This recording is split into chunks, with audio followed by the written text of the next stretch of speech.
और आज महाभारत में मैं पूछ रही हूं ये सवाल, चीन के इशारे पर कब तक नाचेगा पाकिस्तान। सवाल पूछ रही हूं कि नेपाल को चीन की कठपुतली बनना पड़ गया भारी। सवाल महाभारत में पूछ रही हूं कि चीन की वजह से गिरेगी नेपाल की सरकार। और सवाल मैं पूछ रही हूं कि चीन का साथ देकर फंस गए नेपाल और पाकिस्तान। मेरे साथ जो मेहमान जुड़ रहे हैं उनका परिचय मैं आपसे कराऊंगी। मेरे साथ मेजर जनरल के सिन्हा जुड़ रहे हैं, मेरे साथ कर्नल RSN सिंह जुड़ रहे हैं महाभारत में, मेरे साथ डिफेंस एक्सपर्ट श्रीराम चौलिया जुड़ रहे हैं और साथ ही जुड़ रहे हैं बीजेपी के प्रवक्ता नेता सुदेश वर्मा। पाकिस्तान से हमारे दोस्त फखर यूसुफजई जुड़ रहे हैं इस्लामाबाद से, साथ ही राजा फैजल थोड़ी देर में जुड़ेंगे और साथ ही नेपाल से वरिष्ठ पत्रकार गोपाल झा हमारे साथ जुड़ेंगे। जो नेपाल में हुआ सर वो हमने दिखाया, आधा तो आपने ले लिया है, इंडिया नहीं, ये आधा तो उन्होंने ले लिया है सर। ये क्या, ये पूरी दुनिया जान रही है आपने थमाया है, क्योंकि कर्ज आप लोगों का इतना है, IMF से जो लेते हैं उससे ज्यादा तो चीन से लिया आपने। बिलीव करता है वो पाकिस्तान के साथ कोऑपरेशन कर रहा है, इकोनॉमिक कोऑपरेशन। अब वो नेपाल के साथ इकोनॉमिक कोऑपरेशन करना चाहता है, आपके साथ कोऑपरेशन नहीं कर रहा है, इंडिया को तकलीफ क्या है? इंडिया को तकलीफ सिर्फ और सिर्फ ये है, इंडिया को तकलीफ सिर्फ और सिर्फ ये है कि जो उसकी धौंस और धांधली गठबंधन पे चलती थी वो अब नहीं चलेगी। और जो पहले आपने बात करी थी कि आपने काठमांडू एयरपोर्ट दिया, आपने हॉस्पिटल्स दिए, तो क्या आपने काठमांडू एयरपोर्ट और उसी के लिए तैयारी करते हैं श्रीराम जी, एयरपोर्ट और हॉस्पिटल इसलिए दिया था कि कल को आप उनकी लैंड लेते रहेंगे। दशकों में सदियों में नहीं किया, अभी क्या करेंगे सर? जिन कंट्रीज को आप भाई कंट्री कहते हैं, एक मिनट मैं आपसे बोल रही हूँ श्रीराम जी, ये राजा फैजल साहब शायद समझ नहीं रहे कि थोड़े दिनों में पूरा Pakistan people's republic of China ही होने वाला है। चीन के बढ़ते दबदबे के कारण, चीन के बढ़ते दबदबे को रोकने के लिए बलूचिस्तान में उपद्रव मचा है पाकिस्तानी फौज के खिलाफ, पाकिस्तानी इंस्टीट्यूशंस के खिलाफ, क्योंकि कराची स्टॉक एक्सचेंज खुद की 40% ओनरशिप चीन के हाथों में है। इसीलिए हमला हुआ था। और बलूचिस्तान में जो अभी छिड़ी है, जो रिवोल्ट चल रहा है, उसके पीछे भी चीन का हाथ है, क्योंकि चीन पूरी तरह बलूचिस्तान की गैस और नेचुरल रिसोर्सेज को एक्सप्लॉइट करने के लिए सीपेक बनाया है। और ये कह रहे हैं कि हमारी अलायंस है, ये कहते हैं कि हाँ जी हमारी बराबरी का ये चीन के साथ है रिश्ता।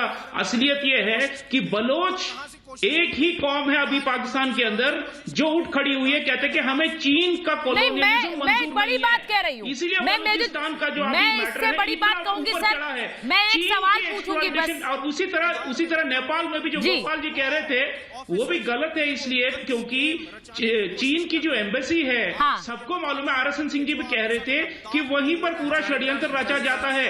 मैं मेजर जनरल जाते हैं, सुनिए KP शर्मा जाते हैं। हमने आपको कभी छोटा मुल्क नहीं माना, एरिया तो डिस्प्यूटेड है, लेकिन जिसके कहने पर, जिस देश के इशारे पर ये मोर्चाबंदी कर रहे थे, वो तो आपकी जमीन हड़प गया, आप बैठे रह गए। नहीं ऐसा नहीं है, आप बैठे रह गए सर, क्या कर लिया आपने? हमें कोई हिंट नहीं कर सकता, हम एक सोवरेन कंट्री हैं, हम अपने निर्णय खुद ले सकते हैं। रही बात एक में, यदि आप उधर से दिल्ली से ये देख रही हैं कि किसी नॉर्थ का अगर किसी का इसमें कंस्पिरेसी है, तो मैं सीधे से इस चीज को खारिज करता हूँ। एक बात। दूसरी बात, अगर डिस्प्यूटेड लैंड है तो उससे बात करने नो सर, डिस्प्यूटेड कोई लैंड नहीं है, ये सिर्फ जालसाजी है, डिस्प्यूटेड लैंड नहीं है। हम तो ये कह रहे हैं कि हमारे भारत के साथ श्रीराम चौलिया अवसरवादी भी है। ठीक है, अब आपने अपनी बात करनी है, श्रीराम जी के पास जा रही। श्रीराम जी, सुचेता, एक तो KP शर्मा ओली अवसरवादी है, पक्का अवसरवादी है। KP शर्मा ओली कुर्सी बचाने के चक्कर में कल को भारत के साथ सुलह भी करने के लिए तैयार हो सकते हैं। और हम इनकी पूरी जो पुरानी इनकी जो पूरी हिस्ट्री है, ये अच्छी तरह भली भांति हम उनसे परिचित हैं। सवाल ये नहीं KP शर्मा ओली क्या कर रहे, सवाल ये है कि चीन की जो एम्बेसी है वहां पर वो क्या करती है। चीन की जो डायरेक्ट रिप्रेजेंटेशन है, जो आपके ये जो माओइस्ट और कम्युनिस्ट की जो गठबंधन किसने बनाई थी, आप ये बताइए गोपाल जी।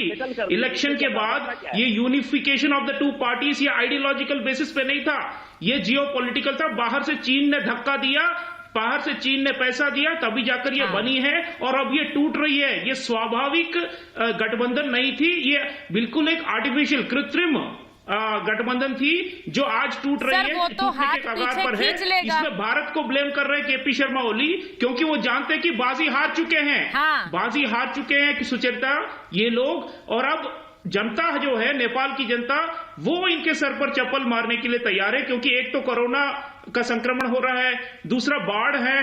नेपाल की जो समस्या है इसको हल करने के बजाय इन लोगों ने कहा कि चलो भाई भारत से अभी पंगा लेते हैं नक्शों के ऊपर। ये तो पूरी डाइवर्शन थी गोपाल जी। ये आप जानते हैं, पत्रकार है, नेपाल की जो आवाम है वो क्या चाहती है, जो आम जनता है उसके हितों में काम करना चाहिए इन माओवादियों और कम्युनिस्टों को।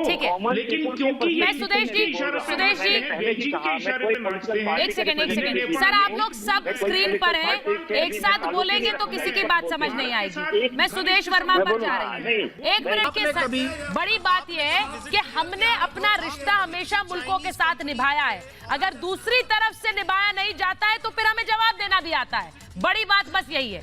महाभारत में इतना ही समय मेरे पास था। बहुत बहुत धन्यवाद।